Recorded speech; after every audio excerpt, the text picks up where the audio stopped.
Mais j'ai eu la chance ou l'opportunité, il y a Rosala Noko, il y a fondateur, il y a Swede. Voilà. Nakomo ya Misha Brown. Oh Bokechu Wayambo Sora Yoki Kombo wana ayebi Misha Brown. Ndeba ko sala orchestre na bango super succès Swede de Kitambo. Basali combien de personnes? Bato basali yango super succès Swede de Kitambo. Wayambo ayebi dont le fondateur Misha Brown qui est vivant. Salia wa okoki kozwa mukolo lingi na ye na repesa adresse na ye ou pour preuve na salaki na ye lobby na ndako nanga parce que c'est mon oncle leki propre ya maman abotingai. Costa nani comment nani Don Polino Don Camilo Vicky Tolo na Yoto Star batu basali Swede bango wana. Mais Bokechu asa fondateur il y a super succès sur DCDT. Bokechu asa fondateur il y a Swede 2 Bokechu premier. Oa komina Kinshasa. Tiko Bokechu tonga yeso de Kitambo azo vanda na avenue Sankourou. Lupangu ya Kakol. Parce que Kakol c'est mon oncle aussi. Kakol c'est le petit frère de Misha Brown. Papi Kakol kaka ya machine Madaka Daka. Noko lelo ya Nicolas. Nicolas Oyazali Madaka Daka ya Ferry. Étouffement tellement les gars qui mingi et comme ils sont sur des obètes Bokechu qui kobina mais ayo comme na période on a Swede Bokechu bimaki plus na identité il y a danseur il y a Swede mais ensemble avec une danseur avec une bon chanteur le roi Kalujite aya comme chanteur comme avec une tête ya kitoko mais par manque ya kozora tant ya koyemba akomi ko boaka tellement boaka pe bien abima animateur. Et comme ça là que ba maman ba moziki 100 kg ba maman zandu. Bazui matanga. Voilà. Ba bengi Swede de Kitambo et beta. Ba kei ba beti. Donc ba beti Bokechu asali kaka enlever le rideau ndinga za kosala. Mais tellement qu'il avait bien chanté dans la Kimongo, ba mère ba mongo ba la ki wana ba lesa ki elar trop. Tango Swede yango moke zui podium et que beti nango kitoko danger. Bon, pour que tu sais quoi, état moi la commune à Kinshasa, il faut comprendre que ma mère wana tout Kinshasa na zandu c'est à dépa. Bokechu a commis côté la mère wana cessé. Mais ma mère wana va soutenir Bokechu financièrement. Bokechu a yesi ko Lukami Chabron qui est son mentor, qui est son parrain. Il se vient ndenga na zawa ngana longo orchestre. Na kena commune à Kinshasa na sala orchestre na ngai. Mishabi ba petit côté op espace ezo zo matin le rôle zo idée kende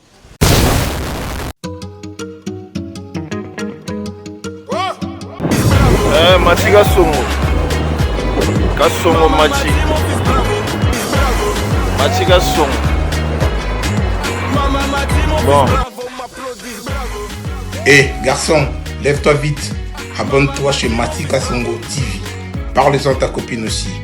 Vite chez Matika Songo TV, Chenia, Ngouya. Matika Songo TV. Exceptionnel, l'homme qu'on appelle Matika Songo Matkas de longue date. Quand même tu sais. Aïe.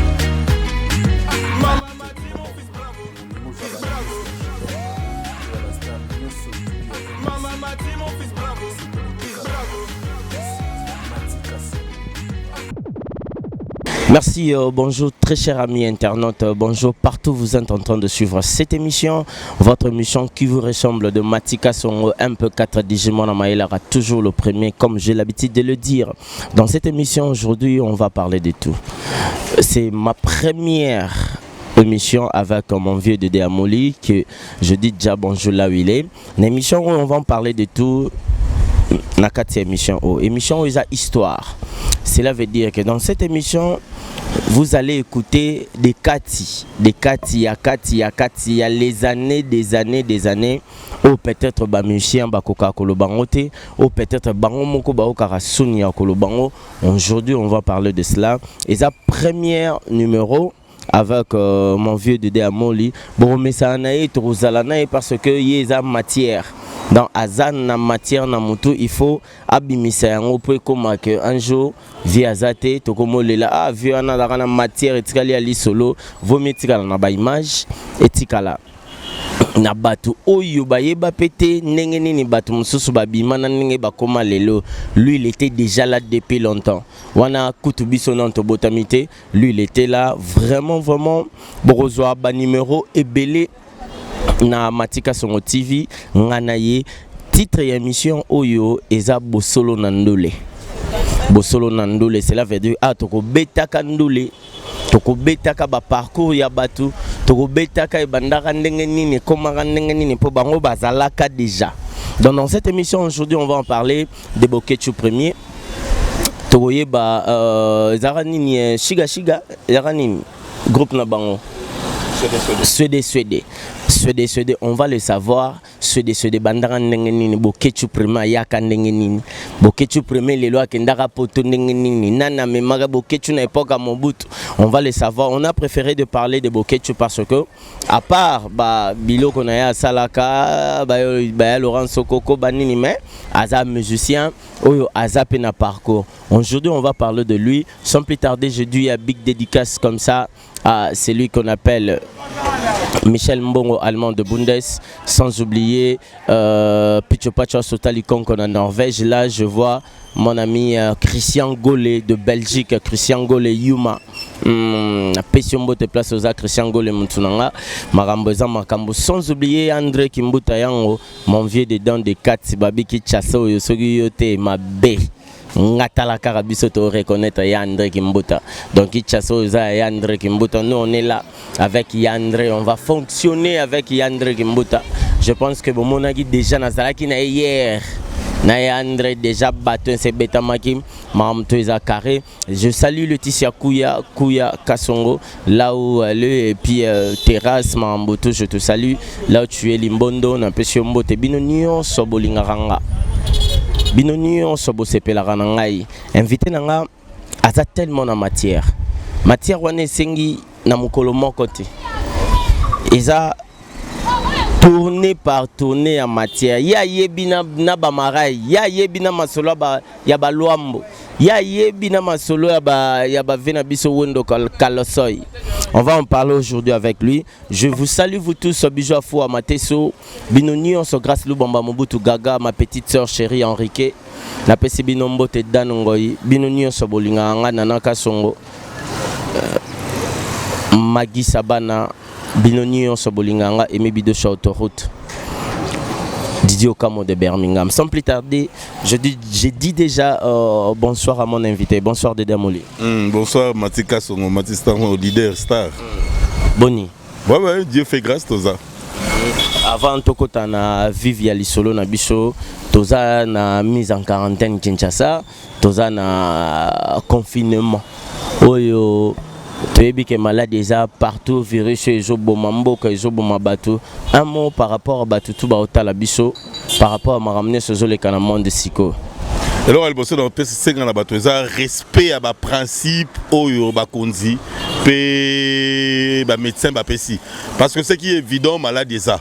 Ce qui est évident, les gens meurent à travers le monde. Alors, Batouba, on a respect à principe. Respect à principe, on a 1 mètre zala. Donc, tu es protégé, on a 1 mètre nabiso. Et puis, en plus de cela, Toyeba était malade et zali. C'est-à-dire, on se lave le main au maximum.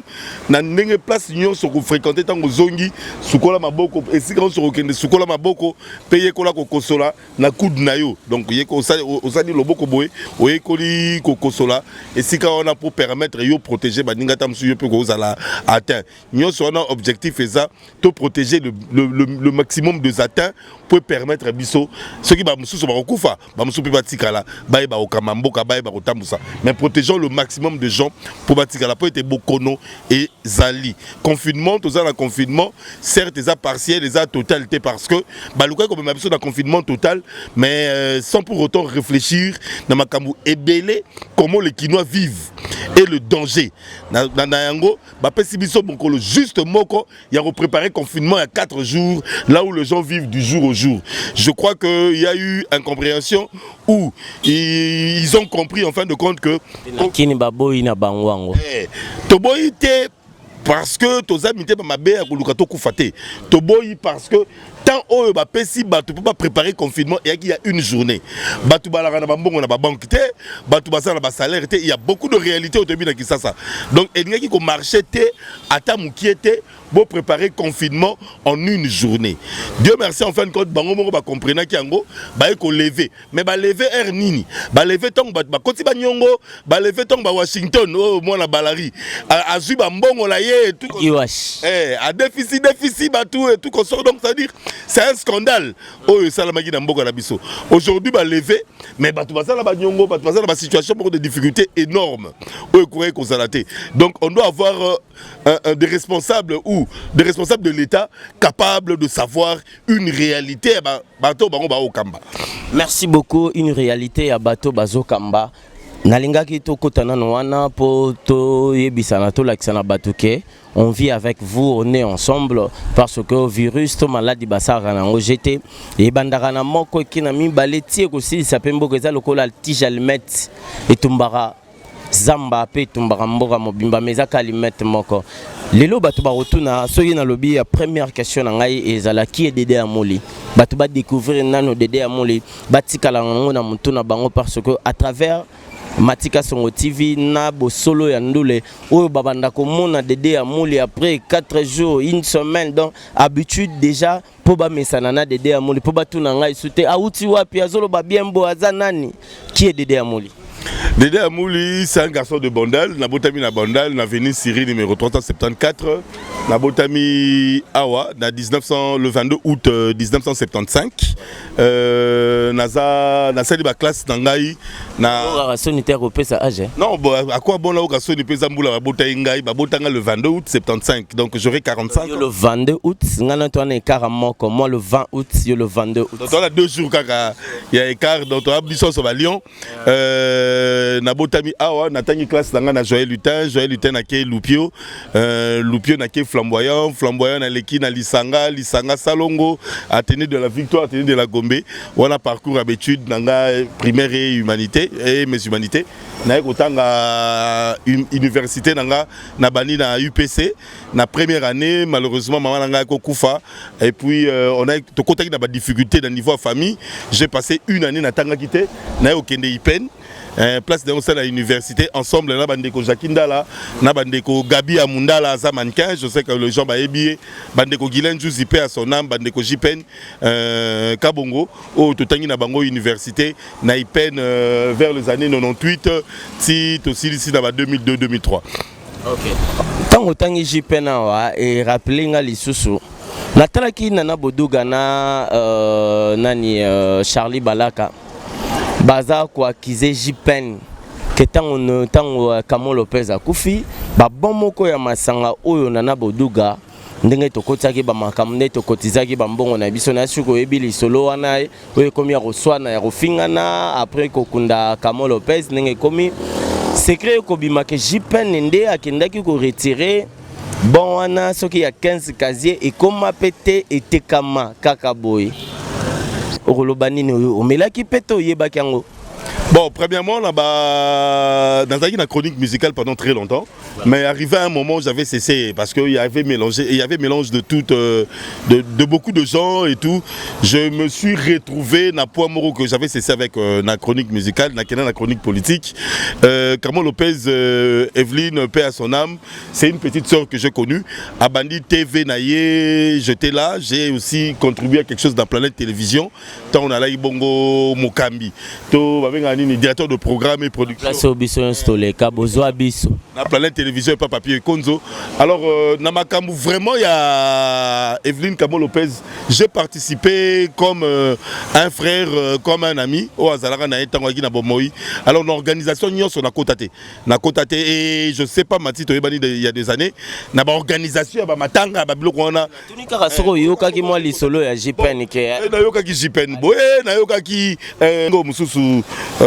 Comment on l'appelle encore Basile Sombodibele Boye Toyoki bat côté à Charlie Prince Boye Toyoki Ndekolanga Élysée Luambo et tout consort de bon la mort d'une personne ne peut pas être là comme une occasion de profiter pour s'enrichir. Ça, c'est vraiment déplorable. Je ne sais pas qui a escroqué qui. Je crois qu'il va subir des conséquences par rapport à acte. Si là, c'était un peu Toye Bakaka, Omoni, Lisolo, Tokotarango, Nanomabongo, Tepono, ça peut battre moi.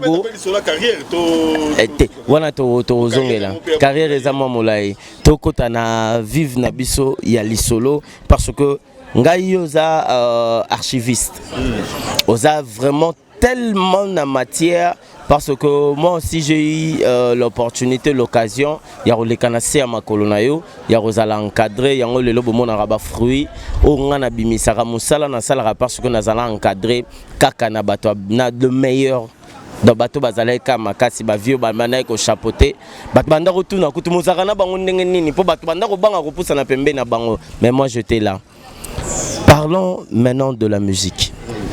Le lotoponi CG Toye Banano Suédé Zara bongo non kombo nango super succès Suédé et banda ndenge nini. Moi je suis pas de Kitambo. Mais j'ai eu la chance ou l'opportunité, il y a Rosala Noko, il y a fondateur, il y a Suédé. Nakomo ya Misha Brown. Oh Bokechu, Wayambo, Sorayoki, Kombo, Ayebi Misha Brown. Misha Brown, Azalaki Bongo, Ngombe, Azamongote, Ngombe. Misha Brown, de Asali, Suédé, de Kitambo. Mais il y a la Kombo, un super succès Suédé. Il y a qui na Kombo Mosusu. Kombo Mosusu, dont le nom m'échappe. Avant il commence à décéder. Misha Brown a Sangani yé na Yotostar Kofi Abouakaka tolela Yotostar et je sais pas ce beau se rappelle nanze moi na bilan Abouaka Yotostar o azalaki bongo parmi ba cofondateurs ya Suédé. Tant Suédé et Salami Suédé Salama ndengeni Suédé et Salami na Matanga na matanga bana kitambo basu matanga na kitambo vie misa comme ayeba ki koyemba abada koyemba banda mboka vie ba solo lina Yoto Star o azalaki mobeti mbonda déjà ebani abetaka ba mbonda na ye na ba matanga et tout vie Yoto Star a robeta mbonda vie Misha Brown azoyemba mbonda ya pamba. Or que ezalaki na orchestre moko ya mbonda oyo ba invitaka bango vraiment na matanga wana ils étaient des invités à matanga wana bango ne ba betaki alors tongo bango ba pemi Yoto Star azwi mbonda na ba animation na bango kaka ezalaka ya quartier Misha ye abandi ko yemba tellement yemba ki bien tongo matanga esili na suka filme batuka ya quartier au lieu to na ko benga orchestre on est où t'as soki wapi et on rebête na batanga na Kitambo Misha lobi biso moko to sala orchestre na biso akacho momke ondie Kitambo ezaki certes le tolier moko ya bibembeo bat bandako la mingi kaka na mbonda. Oui ezalaki bongo parce que Odéon déjà et banda na Kitambo Odéon ebimisi ba manzeku Odéon ebimisi ebele ba Blaise Mbonda banini et puis bato tout bato mbonda ebele oyo yebi na Odéon ce sont des gens issus pratiquement d'une même famille. Voilà. Mais Odéon ezalaki na style ya banani bazombo doyaki mbonda mais mbonda na style ya bazombo. Alors Suédé nde ekoya na style ya Bangala et précisément Bamongo. Voilà. Et yé na style wana nde ba eko sala orchestre na bango super succès Suédé de Kitambo. Basali combien de personnes? Bato basali yango super succès de Kitambo. Wayambo yebi dont le fondateur Misha Brown qui est vivant. Salia wa okoki kozwa mukolo lingi na ye na repesa adresse na ye ou pour preuve na salaki na ye lobby na ndako nanga parce que c'est mon oncle leki propre ya maman abotingai.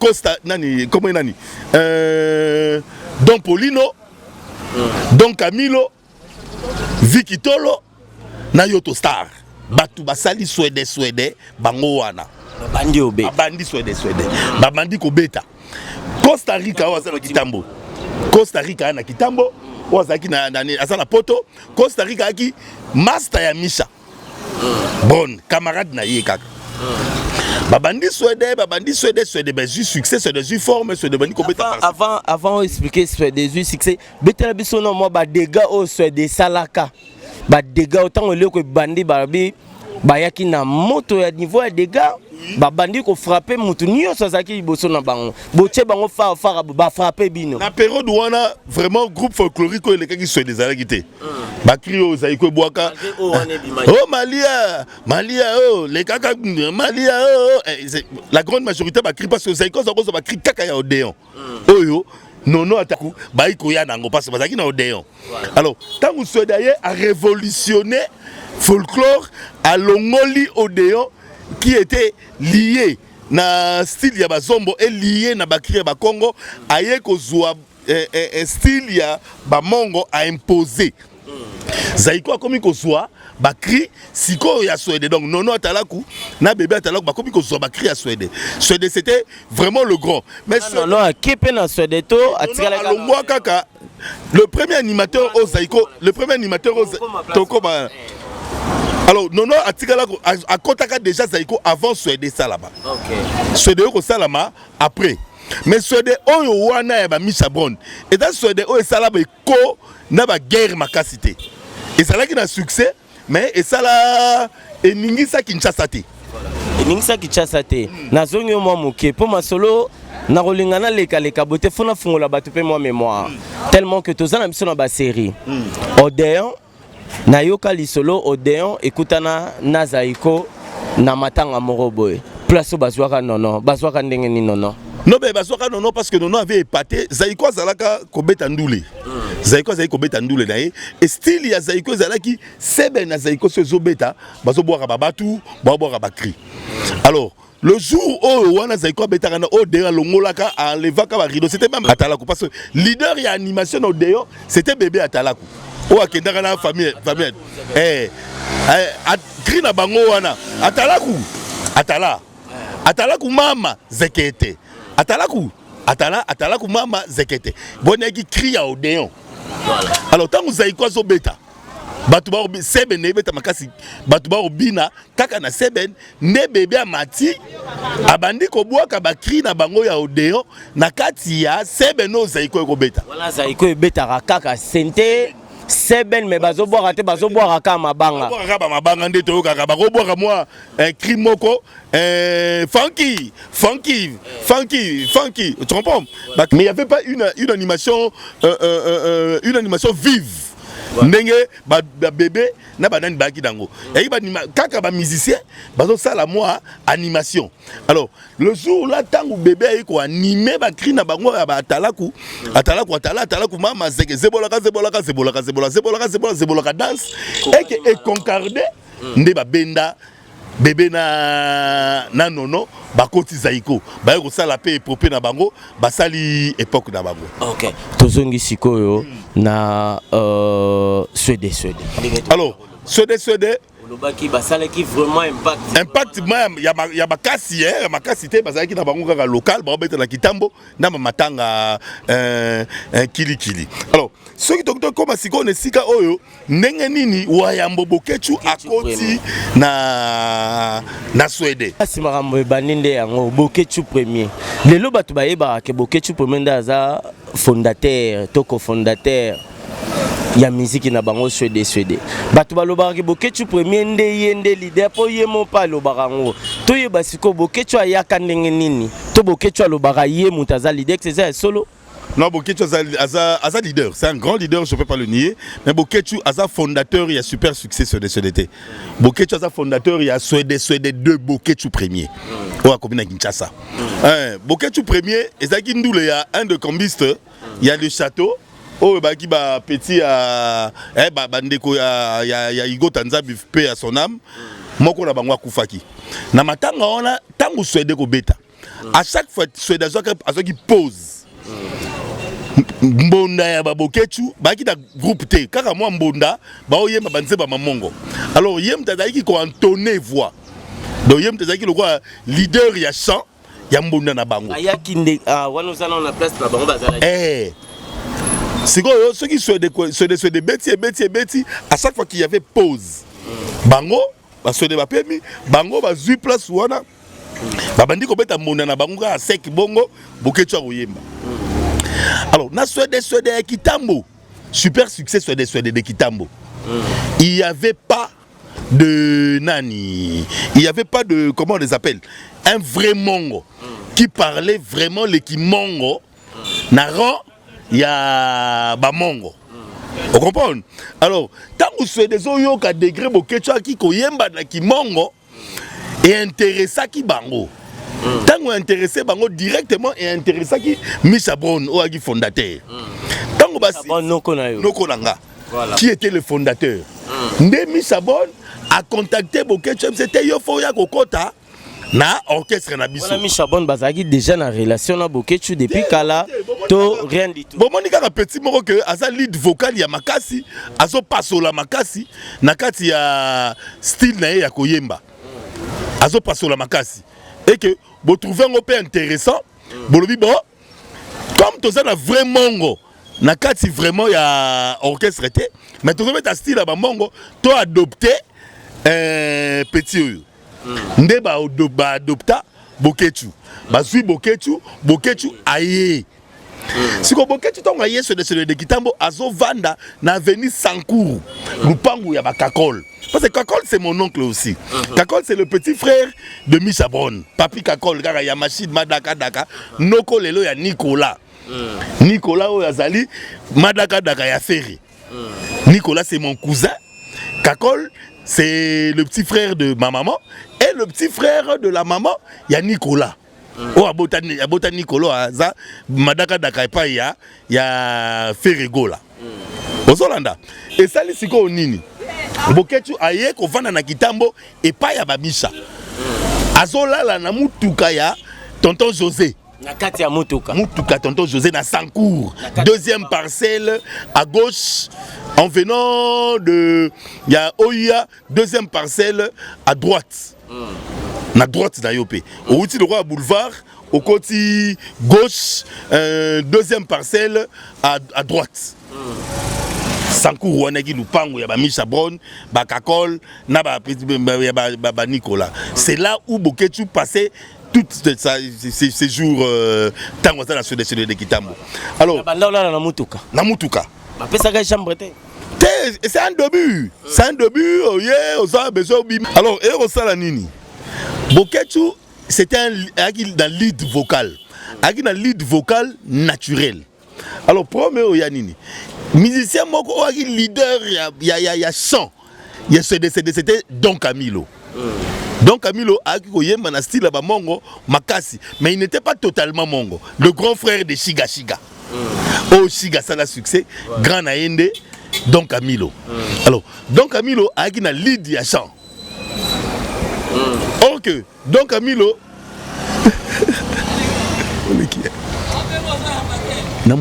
on est en pleine émission, comprenez, ça se passe comme ça. Nous, Batalibanda, tous à plateau, quoi. Ce Mtalinga, les capés, ça dédé à mon limbote, c'est tout à fait normal. Ils ont participé à quand il y a télé-réalité, on continue. Alors, si donc Camilo, Azaï, on dit qu'on pèse ça, Bokecho espace. Donc, Azaï, qu'on y a Bokecho, comme un caca, qu'on y a avant ba leader bamata. Donc ba leader R1 ezalaki lever les rideaux na bango. Lever les rideaux na bango. Ba leader R1 ki nani Don Polino, Don Polino, Don Camilo, Misha Brown, Costa Rica. Na Vikitolo. Voilà. 5 leaders, bon 5 leaders ya chambre ki bango voilà. Sikoyo normalement mutaki na lead ya chambre bengaka azali ko entonner. C'était Don Camilo. Mais Bokecho azali ko entonner ko lekaye. Voilà. Et puis Bokecho avec une souplesse ya kimongo. Et on défendait si Don Camilo ko banga ko pesa espace na Bokecho pa nini ako étouffer. Voilà. Alors, étouffement tellement les gars qui mingi et comme ils sont qui sur des obeta Bokecho ke ko bina. Mais ayo comme na période on a sur des Bokecho bimaki plus na identité ya danseur. Il y a Suède. Mais ensemble, avec une danseur, avec une bon chanteur, il y a le roi Kaloudjité, il y a comme chanteur, comme avec une tête, mais par manque, il y a tant ya koyemba akomi ko boaka tellement boaka pe bien abima animateur mais c'est un chanteur. Voilà. Tu comprends? Donc ndenge Bokecho alaki. Donc Amila a étouffé et comme ça là que ba maman moziki 100 kg ba maman Zandu. Bazui matanga. Voilà. Ba bengi de kitambo et beta. Ba kei ba beti. Donc ba beti Bokecho a sali kaka enlever le rideau ndenge za sala. Mais tellement qu'il avait bien chanté dans la Kimongo, ba mère ba mongo ba la ki wana ba lesa ki l'art trop. Tant que de yango moke zui podium et que beti et beti nango ki toko danger. Bon pour que tu siko eta mo la commune à Kinshasa, il faut comprendre que ba mère wana tout Kinshasa na Zandu c'est à dépa. Bokecho a commis côté la ba mère wana cessé.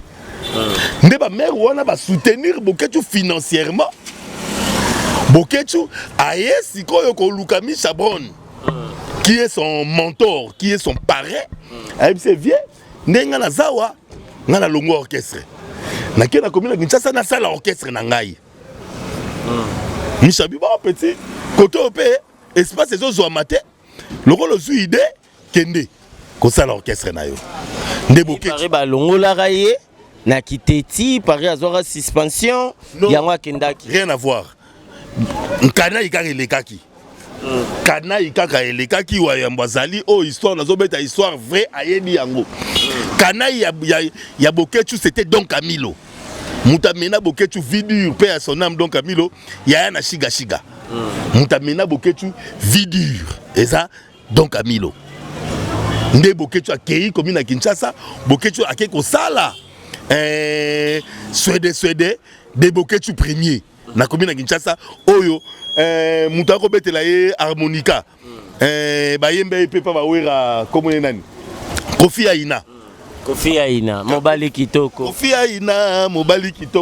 azalaka muto harmonica ya Bokecho soki batu bayebi période wana ya Bokecho ba on se rappeler Bokecho ko boaka ba animateur ya Bokecho Kofi Aina sanga Kofi Aina tefela pelelelelele pelelele mutako beta harmonica on a c'est Kofi Aina ako beta ngo na orchestre ya Bokecho mutamema Kofi Aina na poto et ça Bokecho premier wayambo tuke li passa ne eko sala bord na ye basali soutenu par ba mère ba maman Zando ba mère ba musique 100 kg nde ba soutenir Bokecho asali orchestre na ye koto sikoyo Misha alekaki pe charisme nde ba eko sala Misha complot ba bombi Suède ndenge nini orchestre bomba ba convoqué réunion par Costa Rica oyo ba commissaire musicien et pas ya Misha qui était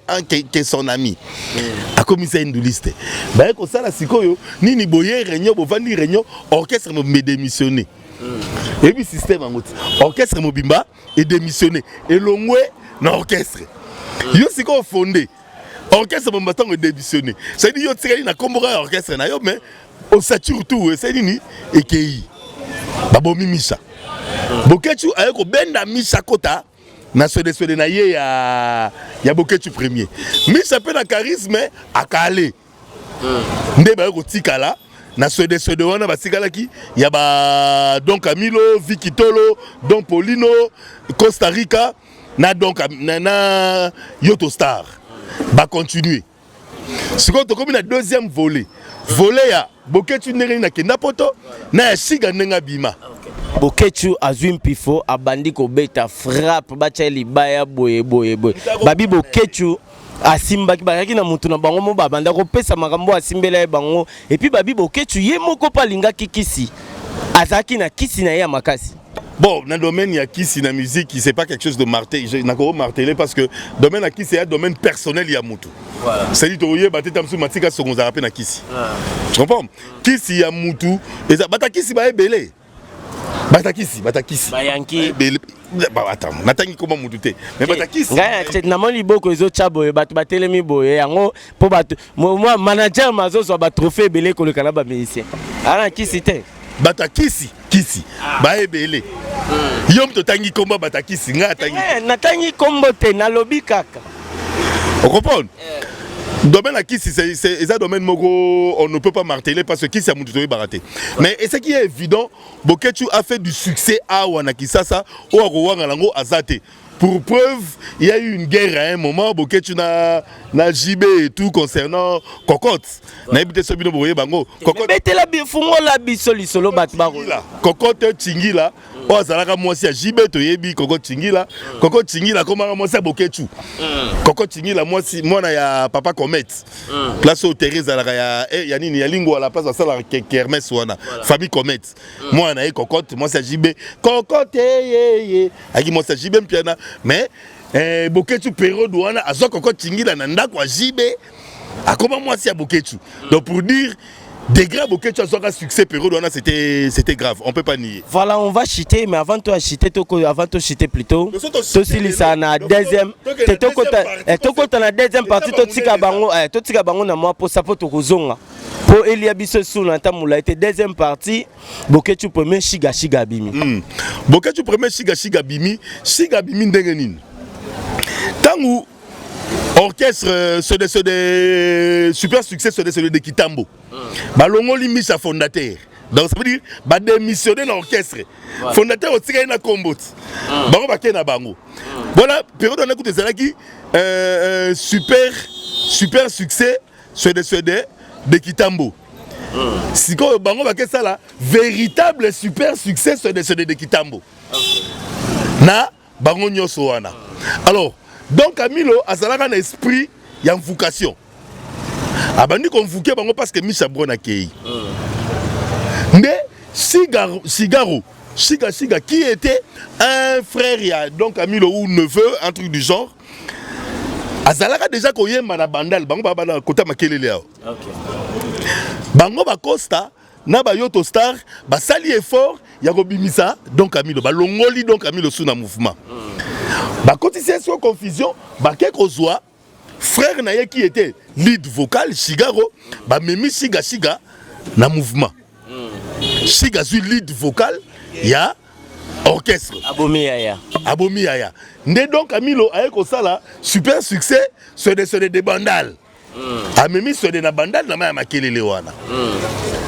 Si on a deuxième partie, si on a l'isolo, il y a n'engeni Shiga mataki, na n'engeni ni Boketu occasion o emema Pele Mongo, a mema Boketu na poto. Parce que les gens croient que Pele Mongo ayako mema Boketu na poto étant un producteur T. Il y a eu des intérêts o esalaki que Pele Mongo a mema Boketu na poto. Wayambo ayebi maso na obeta. L'isolo, il y a Madame Zo.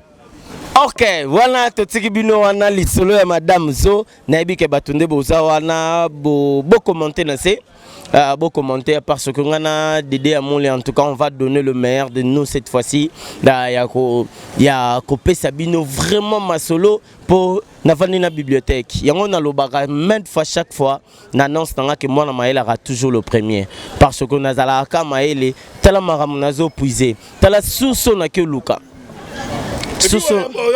On a lobby, et la vérité à Boketu premier. Soyez na deuxième partie pour la boye kobenga ko sala c'est pour atala na émission oyo et puis na deuxième partie na Rosalasco na yo na wayambo na téléphone totalango bien pas réagir na deuxième partie abeta masolo po bat bazara pe na bezo ba yé ba yayambo asala nini yayambo akendaka bat babika sunda mai sunda mais ba pe nzela na ye ya malamu oyo lelo baleki ebele bandeko ebele pe babimi na sima ya mbonda wana pona Boketu premier ya yambo. On va finir cette émission avec vous.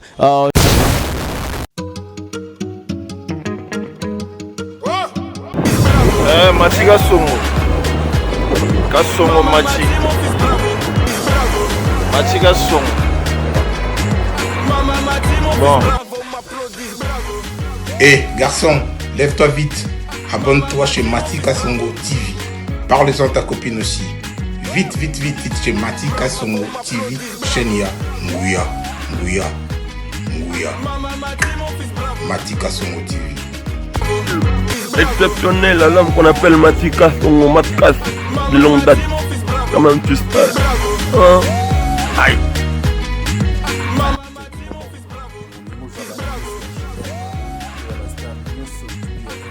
m'a dit mon fils